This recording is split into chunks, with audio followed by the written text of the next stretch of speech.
Hey guys, welcome back to the channel. Today we're testing out the SimVertex H-pattern shifter. This is a mid-tier option for those who may not want to spend $1,800 on a Pro Sim, but are tired of the FANATEC or other equipment failing on them. So we're going to drive this puppy around Nürburgring, see how it performs, talk a little bit about the adjustability, and then get back to you guys with some final thoughts. So hang tight, let's see how this thing performs. When you get your shifter, it's going to come in a hard case that's almost Pelican-like. It's foam lined, cut out to the shape of the shifter. They do a really good job of protecting the part during transit. This comes from China. Obviously the plexiglass on the side has tape on it so it doesn't get scratched. They put a lot of priority into making sure you get your product in a complete and undamaged package. On the back you have two USBs, one for connecting to the computer and one is for the shifter add-on, which allows you to get a 7th and reverse gear. But overall it's a very good looking shifter. Additionally, you'll get your knob and shaft, which are one piece, and then you'll have a carbon fiber slip-on that covers the metal part of the shaft on the shifter knob. A USB port that has a twist-in metal end as well as some mounting hardware.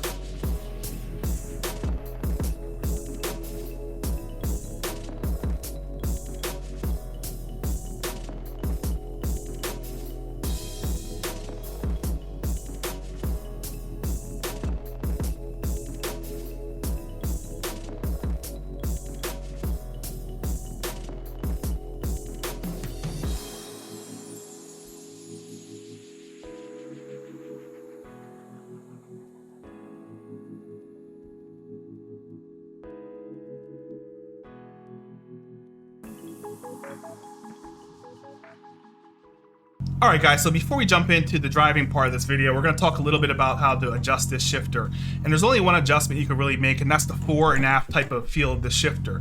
Now you do so by putting, obviously you have to determine which one you want to adjust because each bank has an individual amount of adjustment. For example, if I put the car in first and second, my adjustment's going to be on this pin right here.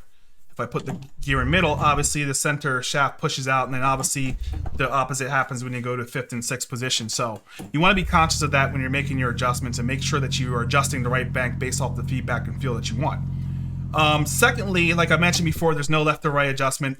You won't even notice that down the road. It's just something to kind of highlight and talk about, considering most of the other options for shifters have left to right adjustment so you can balance the centering force. So for me, it does make a little bit of a difference, but we'll see how it ends up at the end of the day. But for me, it doesn't.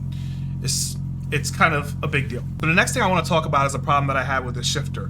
When I got my shifter, it was absolutely bone dry. It was like Ashy Larry's elbows. There was no lubrication whatsoever. So I opened this thing up using a video that I'll put in my description. And then I obviously put some grease around the ball section and then some lubrication around these pistons here on the end because there was some resistance with the shaft going in and out. So I lubed this thing up and we're gonna hope that it actually did the job, but I believe it worked because it feels really slick and smooth now and the gear shifts feel distinct. So I just wanted to call those two things out before we jump into the video. We're gonna jump on track and see how this thing feels. All right, let's get on track and see what this puppy's like.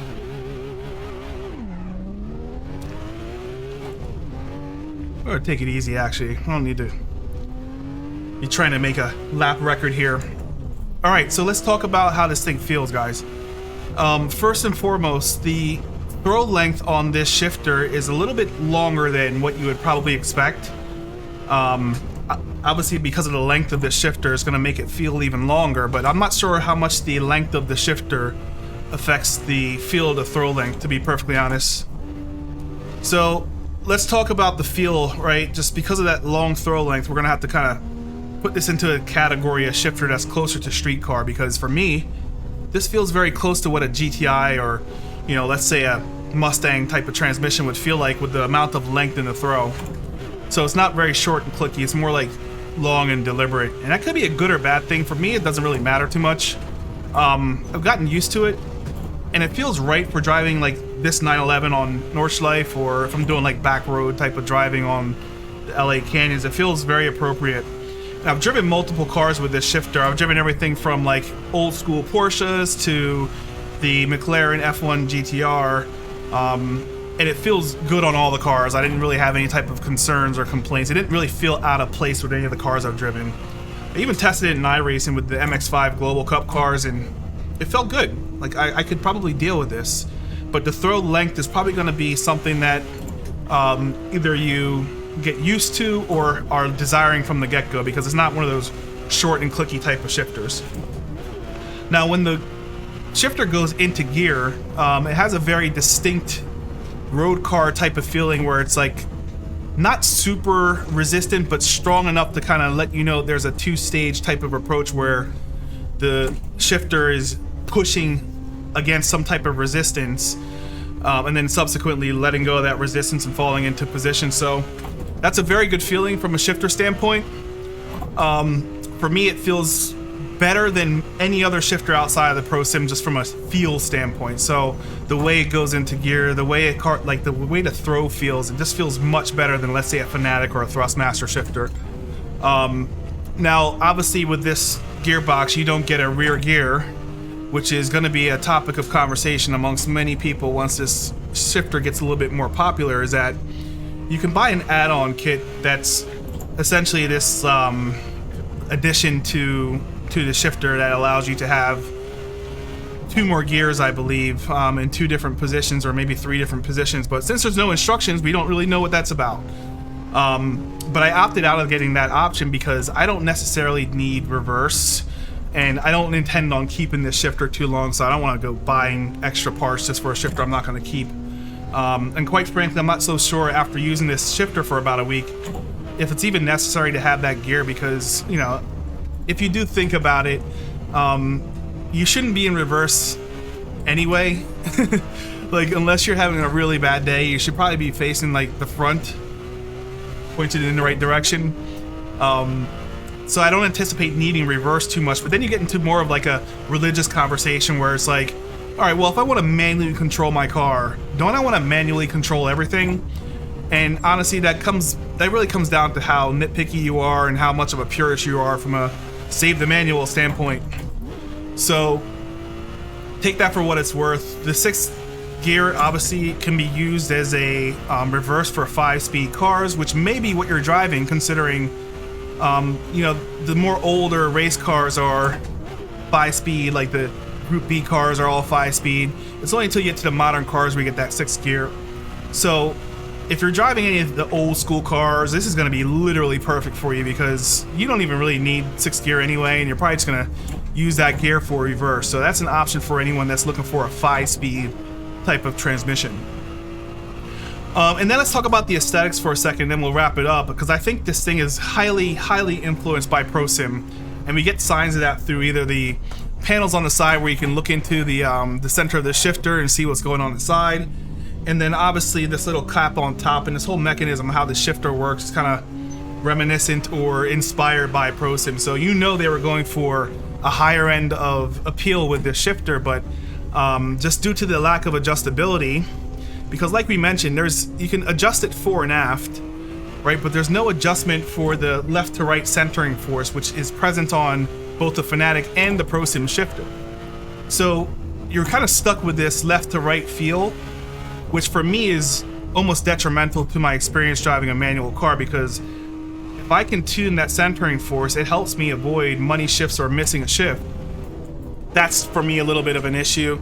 For me, I would want a little bit more adjustability, but again, it doesn't feel bad.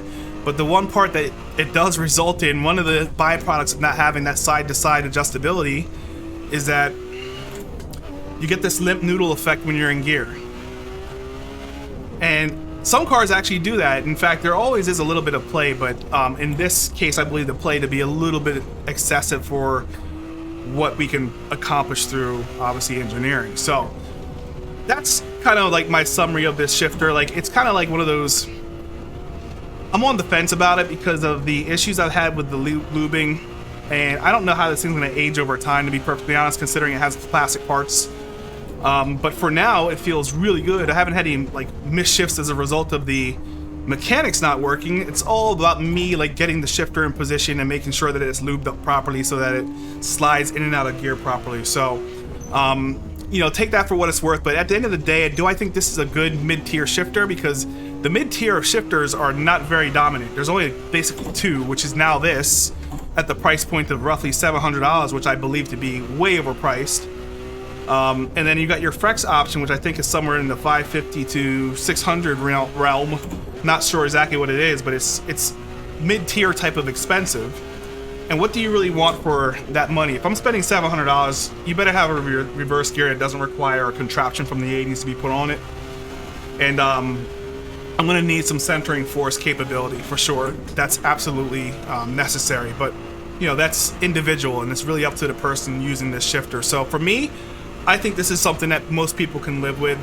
I don't find it bad. I find it to be a little bit lackluster in adjustability, but outside of that, the feel is really good.